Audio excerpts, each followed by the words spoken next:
Adam, welcome to the show. Hi, Robbie. Thanks for having me. I'm excited to be here. Yeah, I'm so thrilled to have you. You were actually a recommendation by a past guest, which is super fun to have. So I'm really glad we got your story, and I'm really looking forward to it. No, I'm excited. It's a hopefully a fun story to talk about. So let's just start with this is subscription stories. Um, we have subscription practitioners, subscription experts. Tell us how you came to be a subscription practitioner and I would say expert. Yeah. Well, I guess I've been in media and technology for most of my 20-year career, and about 10 to 15 years ago, I was at Time Warner Cable, which is obviously a subscription-based company.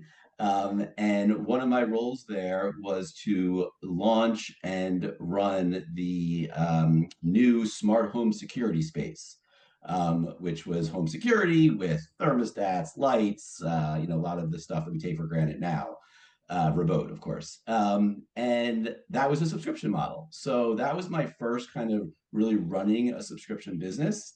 It was very different than what I'm doing today, and we could talk about it a little bit. And then after that, I worked at WWE. Yes, the Which wrestling is, company. Yes, yes. yes, the wrestling company. No, I was not a wrestler, despite my best attempts. But there I ran the business side of WWE Network, which was WWE's subscription-based streaming service. It was basically Netflix with wrestling content. And again, from the business side, responsible for acquiring and retaining and messaging and marketing to subscribers. So spent 4 or 5 years there. It was amazing, great business. And then from there, I came to chess.com, which again is primarily a subscription-based business model. And I've been here for now 3.5 years. So it's been a good 10 plus years in the subscription space, which is a fun place to be in. Yeah. Um what made you go from WWE to chess.com? The first two, I mean, it sort of seems like the through line, I guess, is you started at a telco, you moved to a streamer, and then chess.com, like it feels like a big jump. It feels like Yeah, something yeah. different. It's from the wrestling ring to the chessboard, right? Everyone says, well, that's so different. They're all And games. they're all games, so of course there was a subscription business model that was a common thread through all of those. So I had that understanding, and there's certainly things that applies to all of the businesses. They're all B2C. But I think what I really love about chess.com and similar to WWE is there is a huge passion for the product, right? Whether it was wrestling or whether it's the game of chess, people just really loved it, felt very attached to it. There was an emotional tie to the product. And it's just great working somewhere where you are providing a product or a service that your customers love. And again, whether it was watching screaming fans outside the wrestling ring or reading our forums on chess.com about how much they love the game. Either way, it's just a great feeling, and it's exciting, and being able to market and provide a product with that type of passion and fan base. There's many similarities between the two. Now, you're joking. I know you're being funny, but like you weren't a wrestler, I was um, not. but you are a chess player. I play chess. Yes, I am one of the worst chess players at chess.com, although in my last 3 years I've definitely gotten better. But yes, I was a fan of wrestling, but I was not a wrestler. And chess, yeah, I was a casual chess player. And I think what happened specifically was in 2020, when I was still at WWE and starting to think about my next job, um, the pandemic occurred, which we all remember. And the other big thing for chess was on Netflix, there was the show The Queen's Gambit. Great So I show. was at home, great show, all about chess. So I was at home with my wife and we were watching The Queen's Gambit. And I was like, huh, I used to play chess a lot. Maybe I should start playing again. So I Googled chess and sure enough, chess.com was the first listing on the page, and I started playing and realized how much I loved the game because I used to play a lot when I was younger. And then I realized how interesting the company would be potentially and started a conversation with them and ended up here.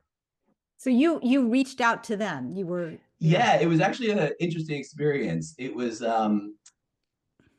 there was a job opening that was not the perfect fit for me, but I used that as kind of an excuse to reach out to them. And I talked to Eric, the CEO, founder and CEO, and some other folks about that role. And frankly, they rejected me. I didn't get the job, which wasn't surprising because it wasn't the right fit for me exactly, given my background. And but they said, "Hey, Adam, this has been great chatting with you. We like you. Maybe in the future there'll be other roles. Talk to us again 3 months from now." So I was like, okay. So 3 months later, I reached out to them. There wasn't a new role. Um, and said, hey, wanted to chat again. We spoke for another 2, 3 weeks, had great conversations, was very excited, and they rejected me again. So I was rejected for the second time. Again, it wasn't for a specific role, but it was just saying, hey, not the right time. We don't have anything right now for you. And then I guess 3 months later, or maybe even 4 months later, there was another role that was posted that wasn't exactly my role, but pretty similar to what my role is today. And I remember talking to my wife, and she was like, Adam, don't apply. You already got rejected twice. If they wanted you, they would have reached out. And I said, yeah, but you know what? I hear you. And I don't expect them to get back to me. But I said, had such great conversations with them. It seems like such an amazing company. Let me reach out. So I reached out. They shockingly got back to me. And 3 weeks later, I got the job. So it was a 9 month process of two rejections. And I guess I tricked them the third time because they took me. and they still have you. They And still they seem to that's love you. right, three and So a half years later. So something's going right. yeah, yeah. Well, there's a couple of really interesting points that I just want to tease out for our listeners. One of them is that, you know, senior level roles sometimes take a while to find the right fit, number one. Number two, I think it's really important for subscription pros to be reaching out to interesting subscription businesses, Absolutely. whether or not you're specifically looking for a job at that moment, for a few reasons. One is to become familiar with different models Yep. and learn some best practices, have peers that share some of the same challenges and opportunities that you do. And also because when you're looking for a new job, it's good to know the community. Absolutely. I mean, this is a podcast about subscriptions, not about job seeking, but I will say that that experience was a great learning experience for me about networking and it being flexible.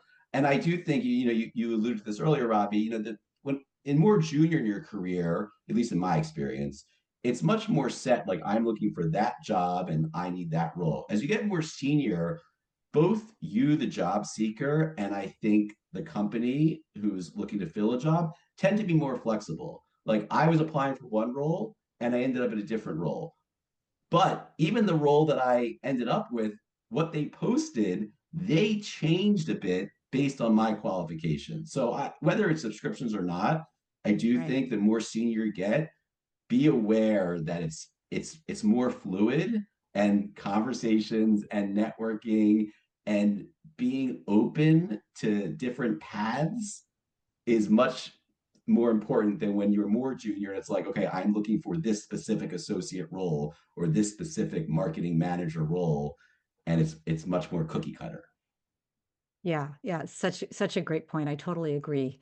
When you joined chess.com after that third job that was the charm, what was the situation there, and what was your initial mandate? What did they ask you to do?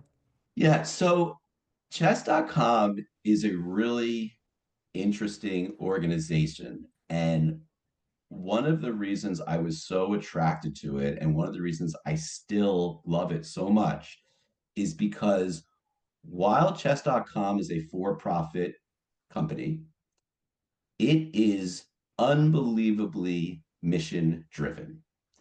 And the mission of chess.com is to grow the game of chess and to support the chess community.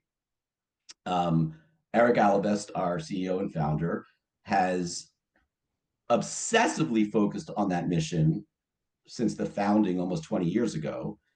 And there were really three things around that mission, three pillars, primary pillars beyond it. One was make the best product possible. Two was serve the community as best as possible, make sure the community experience and the user experience is amazing. And three, make sure this is the best place to work. What's interesting is what was not on those top three is the business, is revenue, is profits. Now, the company, to be clear, has always done well financially, has always been profitable, has always done nice revenue. And maybe you could argue it's because it hasn't focused so much on that. That's why they've done so well. Focus on the user, focus on the product, focus on your employees, and revenue will come. Um, so that was a long background to say that my role was a brand new role, which was head of monetization.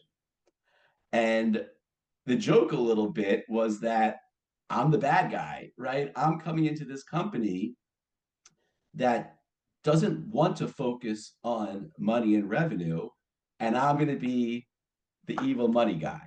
Now, obviously, that's not how I'm viewed and not what I would want. So, to answer your question in a long way, the mandate from Eric was, hey, look, as we are growing up, because this was right after the pandemic and the company was getting much bigger. So, Eric and the company understood we need a bit more strategic thinking around our revenue and around revenue growth without sacrificing the mission.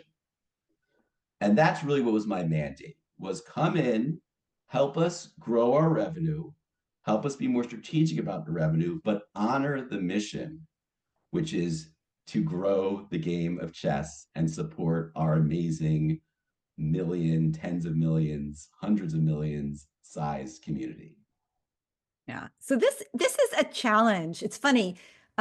I've been working like you. I've been working in subscriptions a long time, and something that I noticed is that a lot of subscription businesses, a disproportionate amount of subscription businesses, are mission driven, um, because they have that forever transaction. We're trying Hmm. to improve the condition of our members in a particular area. And that's an ongoing challenge that they face. They're always trying to get better, they're always trying to get healthier, or they always have challenges with productivity, or, it's an ongoing problem. And um, so a lot of these businesses are very focused, and you don't want to, you can look at it in the positive way of, we all are here to serve a mission that we believe in. You can also look at it in a more cynical way and say, you don't want to, you don't want to eat the golden goose, right? Right. If people are coming to you because they trust you, because they know you have their best interests at heart, and you become too mercenary, you might destroy the business. So Yep. this is, I think there are probably a lot of people listening who are experiencing this, whether they're at a professional association, whether they're at a gym, right? The goal of a gym, I mean, there's some scathing articles every year in January about, the cynicism behind many gym owners. Right. But really, when you think about what is a gym or we had the CEO of CrossFit, Eric Roza, on the show a couple seasons ago. They're there to help people be healthy. That's the first goal, and the second goal is, and we need to be self-sustaining and maybe throw off some profit as well. Um, the way that a lot of subscription businesses um, do that uh, is by offering a lot of value for free. Mm-hmm. And I know chess.com offers quite a lot of value for free. We certainly do. Yes. So, um, how do you, I mean, first of all, let's just talk about kind of numbers, ballpark figures. How does the audience break out in terms of free and premium? And can you talk a little bit about the distinctions between the two? Sure.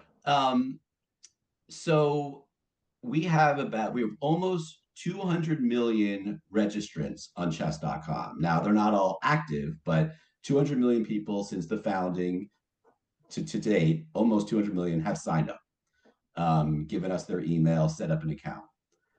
Um, there are about 35 million monthly active users, whether free or Wow. paid. Yeah, it's a real business and a real exciting destination, and an amazing community. That's over 30. So we have three primary platforms: web, iOS, and Android, of course.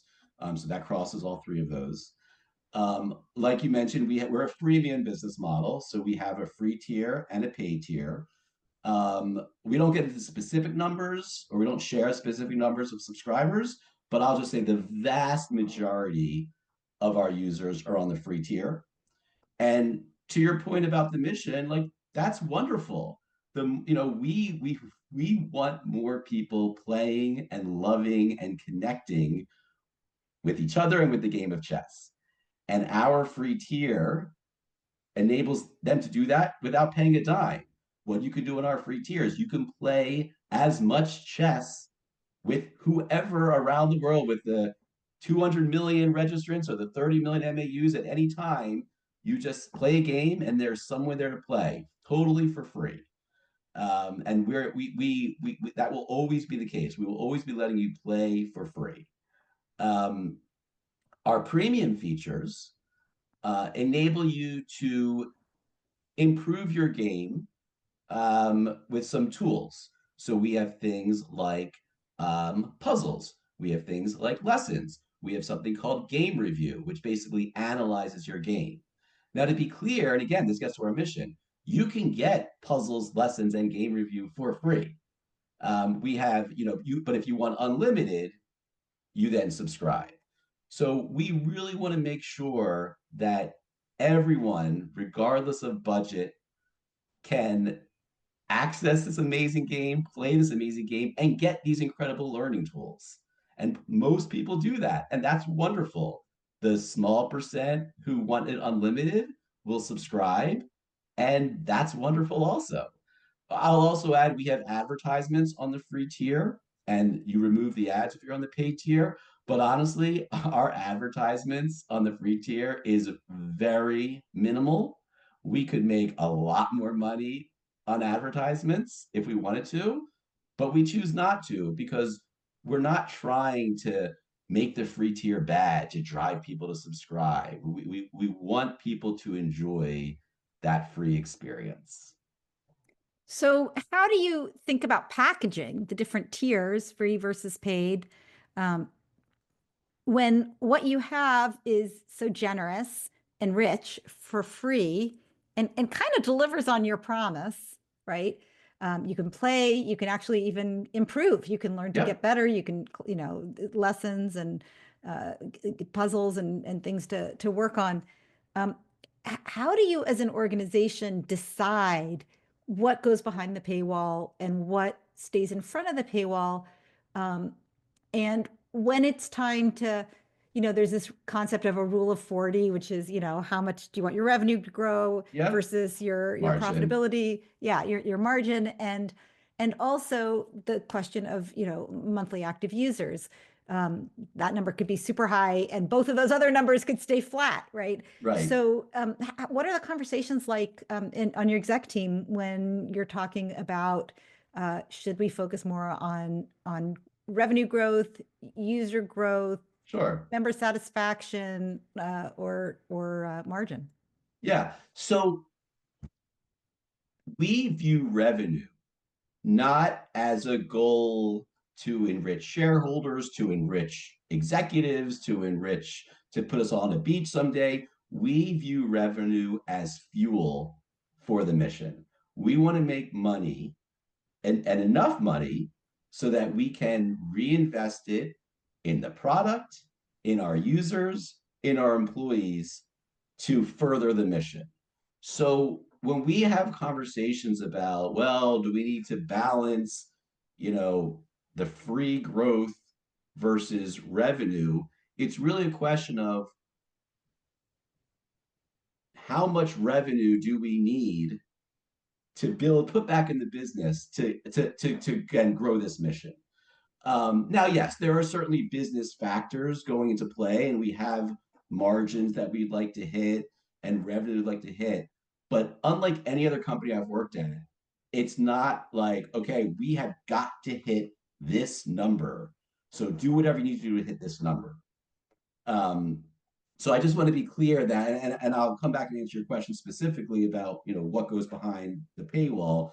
But it's at other companies, it's more about like, how do we maximize revenue, profitability, shareholder value? That's not the conversations we have here. Now, again, we are doing really well from revenue, profitability, and shareholder value, but it's not what drives the conversations. It's not what gets us to wake up in the morning. Maybe me a little bit more because of my role. I mean, I'm not going to lie, like part of my role is to have that focus. But overall, in our executive meetings and the company, that's not really how we think, which is quite refreshing, even though I'm kind of sometimes on the other side of it. Yeah. But to answer your question about what goes in front of and behind the paywall, and also like how do you have a subscription business when you have such a compelling free product? And it's a bit of a double-edged sword because on one hand, I'm trying to now if I put I'm just putting a business hat on. Let's take the mission aside for a second. I'm trying to drive as many subscribers as possible, and I've got a very compelling free tier. So someone says, well, why should I upgrade when this free tier is great, especially when I can get game review, when I can get lessons, when I can get puzzles on the free tier? And guess what? A lot of people won't upgrade because of our amazing free tier, and that's just a reality. But on the flip side, by giving them such easy access to the game of chess and such easy access to taste our tools, right? I mean, you don't get it unlimited, you get one a day, you get one a week, etc. When the more people love chess and the more they use the tools on the free tier, the more likely they are going to be to upgrade. So at first, when I say, oh my, at first, when I first got here, I was thinking, oh man, this free tier is so compelling. This is a real challenge for me. It's actually been somewhat the opposite. Our compelling free tier nurtures and grows the love of chess. And that's what gets people to subscribe because, I mean, clearly there is value to the paid tier. I mean, if there's no value, there'd be nothing. But the more they use the free, the more they love it and the more they want to upgrade. I mean, the thing that I think is amazing about a free tier, and some subscription services have and some don't, is we have a huge pool to market to. And it's not paid marketing, right? We've got, our own marketing. We've got tens of millions of people that are the low-hanging fruit who will potentially upgrade. So it's actually a really good business model to have a really compelling free tier because it just makes it that much easier to find your customers and upgrade them. Yeah. So I think about three reasons for having freemium, um, other than just being very generous, and altruistic, which some, frankly, there are many free subscriptions out there that, have a founder who just cares a lot about that community or that that cause or that goal, and does it for free. So there are a lot, and a lot of nonprofits as well, where they're just trying to break even. Um, but assuming that you're trying to run a business, freemium, number one, there is often a viral effect, meaning that when I play, maybe even organically, I'm bringing in other people, either organically because like email, right, which is the original example of virality. I send you an email and at the bottom it says check out Hotmail, right? And then you sign up because that's Yep. cool. And it's free. Uh, Hotmail. Wow, that's a long time ago. I know. Well, that That was was the the first original one. example That of was the first viral one. growth. That was the Don't tell first anyone. one. Don't Robbie. Don't tell anyone. I still have my Hotmail account, but that's for like Adam my at business Hotmail. usage. I know. That's right. Don't send me emails, please. It goes to spam, most of it. So yeah, so that's a great reason to have a freemium model.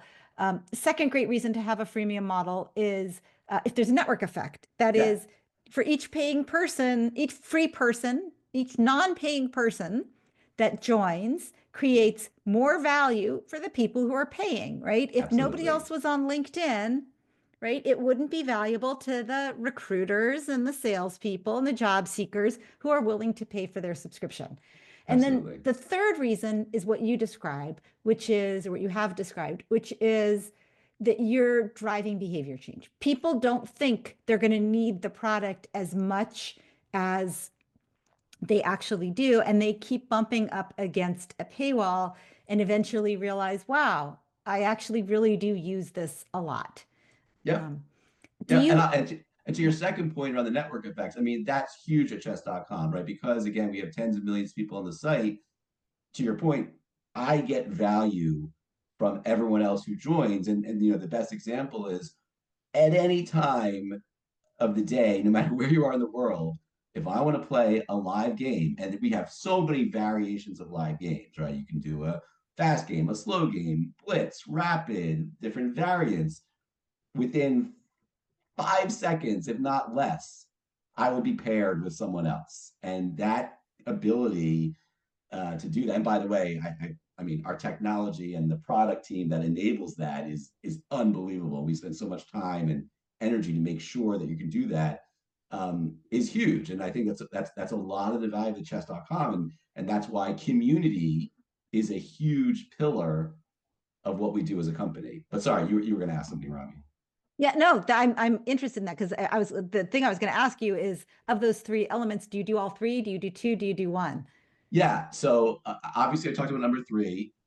Number two is huge.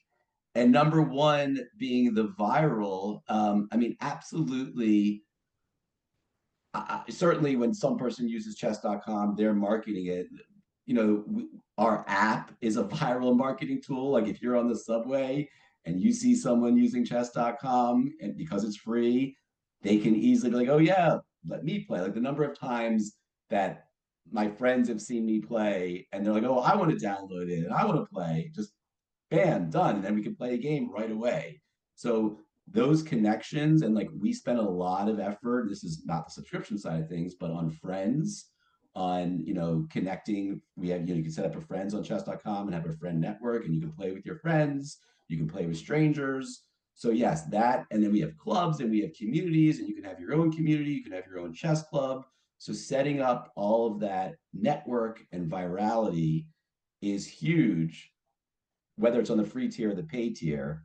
But then, yes, to your point, from a paid perspective, my acquisition costs are relatively low because I've got this pool of already existing customers on the free tier.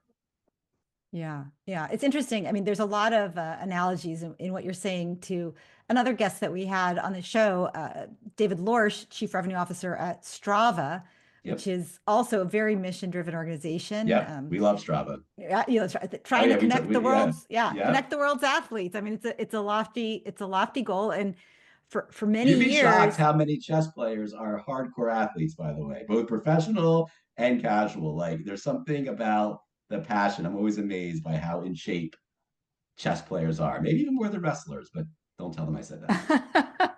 Go on. That's Anyway, fascinating. sorry. No, that's fascinating. So there's a lot of overlap there. It's funny. One of my next guests that I haven't really talked about yet on the show, but uh, he's at Crunchyroll, which is another one of Yeah. my favorite subscription Yep. kind of niche subscription businesses. And he was telling me about the overlap between anime fans and sports fans and elite athletes. And it was sort Yes. of the same thing. He's like, we do great with the NFL. We do great with the NBA. Crunchyroll was a partner of WWE when I was there. So there was a lot of overlap there as well. So I'm not surprised. Wow. Wow. I wonder if there's something about people who um, get something out of fandom, uh, Yeah. having Yeah. having these interests. But that's Yeah. that's so funny. Yeah. So. Um, when we were preparing for this conversation, you said something to me that really struck me. You said three-tier companies want a single tier, and subscriptions with just one tier want to expand and Right. personalize. Um, as a revenue officer, I think you're constantly going back and forth between how can we get the last penny? How can we optimize for each customer's willingness to pay, ability to pay, desire for value, recognition of value, with keeping things simple both for Yep. the subscriber, right? Because if I have to keep my wits about me, I always say this, if I have to keep my wits about me to figure out what the right program is for me, Yep. how can I relax and trust you? And Yep. and then on your side with your team, as you're trying to understand, I mean, 35 million users, keeping track of it and trying to understand trends, if every one of them is paying a different amount and getting a different feature set, um, how do you even know what's working? So how do you balance that, and how should a revenue officer think about their own monetization strategies? Where to start, and then what to do as you try to expand revenue. Right. Gosh, there's a lot to unpack there. And I guess we'll focus on the subscription specifically side of revenue and as opposed to broader. So to your first point, I'll just say, a lot of people and companies ask me or we ask each other, what is the model for subscription packages or tiers that works? What's the right answer? Mhm. And the joke I made was that, chess.com right now we have three tiers, and each tier has a monthly and a yearly option. So it's six SKUs in total. And we'll talk to a company with one tier and we'll say, oh, how do you guys do that? Because we think maybe we should be one tier, make it simple for everyone. And they'll say, wait, we wanted to ask you how you guys do three tiers because we need to diversify our offerings more. So, I'm always hesitant to say, like, this is the right package or right plan for a subscription product. I think it depends on your audience and on your business goals, etc. But despite that, and you used the word simple, um, that I think is one of the most important things. And it's not brain surgery, of course. This is pretty obvious, but you want to make sure that whether it's one tier or three tiers, that it is very clear what the value proposition is of that subscription service and what the different value propositions are for your three different tiers.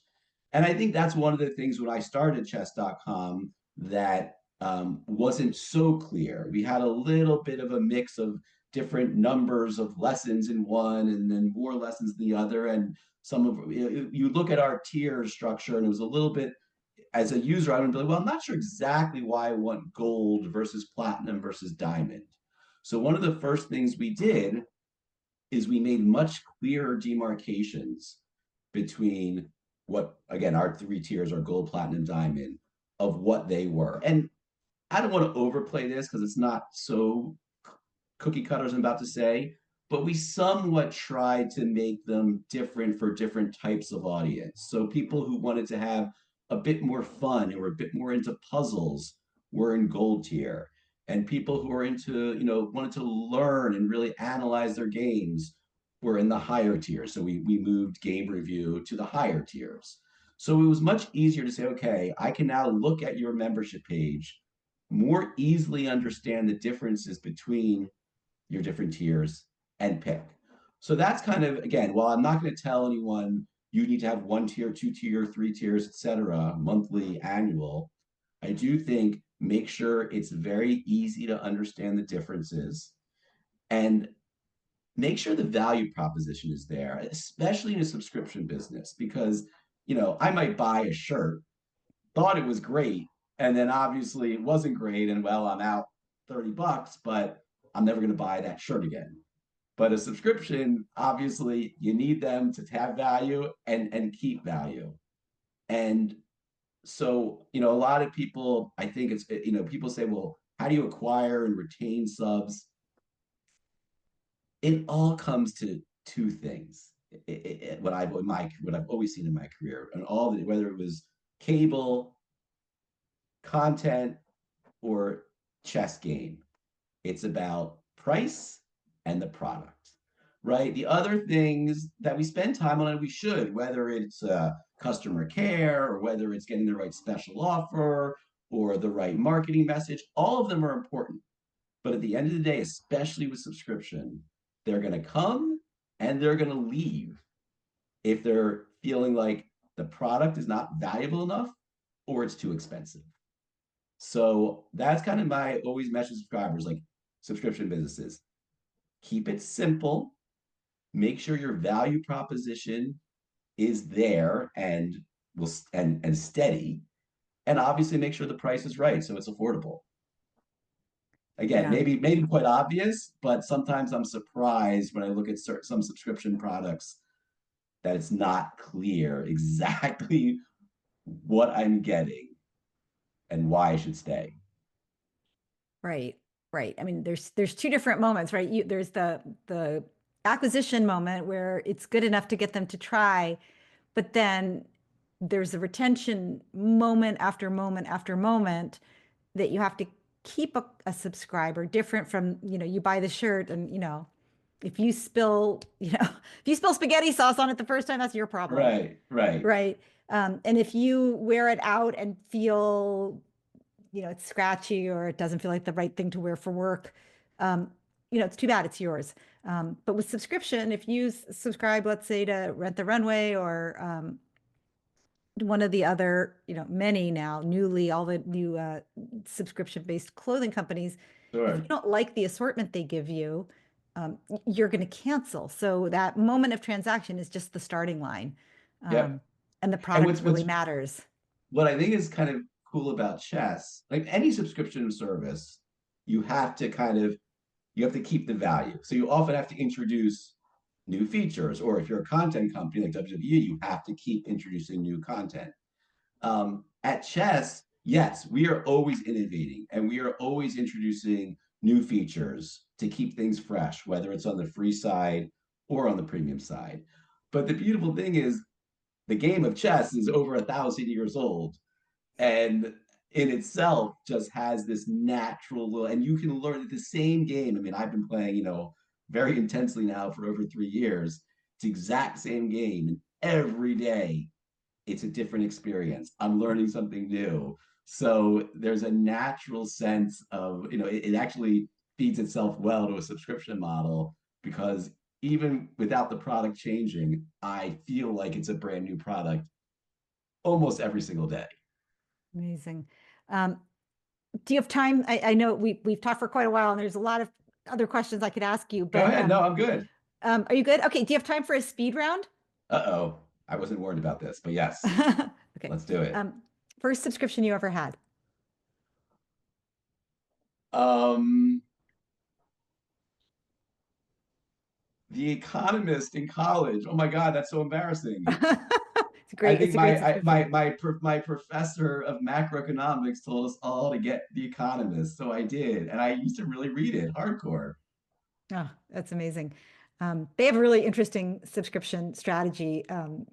A couple of things that they've innovated on. One of them is newsletters to make what was a periodical into a daily or even hourly. And the other thing that I love that they've done is that they've moved when they do B2B. So if you, let's say, bought The Economist, subscribed for your whole team or your whole company, um, you only have to pay for the people that are actually using it.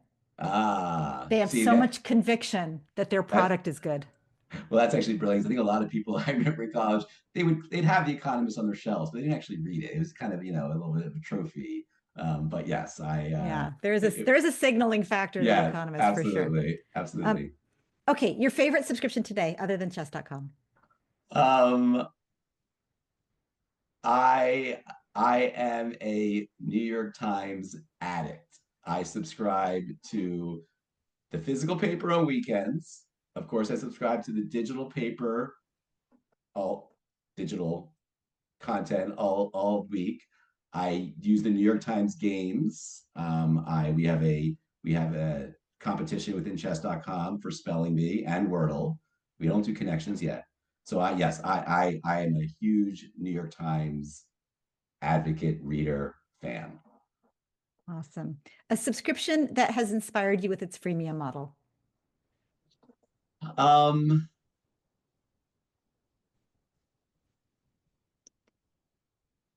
I think Duolingo has a really good freemium model. My daughter uses it. I use it. Um, it's a great free service. And she has not subscribed yet. I subscribed at one point, although I'm not currently a subscriber. So yeah, I think they do it really well, where they give you, just like chess.com, a product you can stay free for as long as you want and still get value, but enough taste of the premium that makes you want to upgrade if you're willing and can afford it. Your wrestling name, if you had one.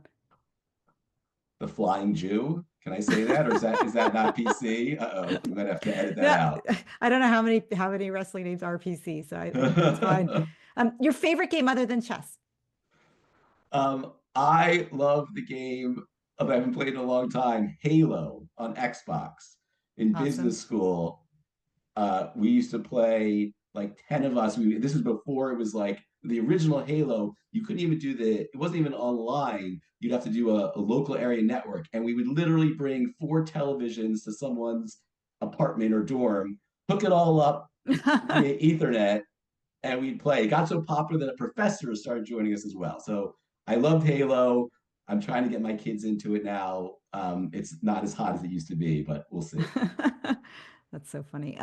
Okay, last question. Advice to another CRO trying to balance a strong mission with a desire to be self-sustaining or even profitable as an organization. Yeah, my advice would be those are not necessarily conflicting goals. And at first, in my own experience, at first glance, I was like, oh, those are going to be fighting the whole time. But in fact, they're complementary of each other. A very strong mission, and if everyone's focused on the mission, will lead to strong revenue and strong profits. And strong revenue and strong profits will help support and grow the mission. So they're actually very symbiotic, and don't be scared of trying to grow revenue in a mission driven company. Embrace it, and it actually they feed each other, and it's great. And it also makes you Nice. feel better in the morning when you wake up to know that you're not just trying to make money for money's sake. You're actually, helping a cause and hopefully helping lots of people enjoy life. And in my case, enjoy this amazing game. Yeah, I couldn't agree with you more. I mean, the great thing about working in so many subscription businesses is um, the business model itself sort of forces you um, to take care of your customer for the long term, which makes money, but also gets you out of bed in the morning feeling good about what you're about to do. Absolutely. Yeah. Absolutely. Adam Mayer, thank you so much for being a guest on Subscription Stories. It's been a pleasure. Robbie, this is great. I learned a lot, and it's great to talk with you.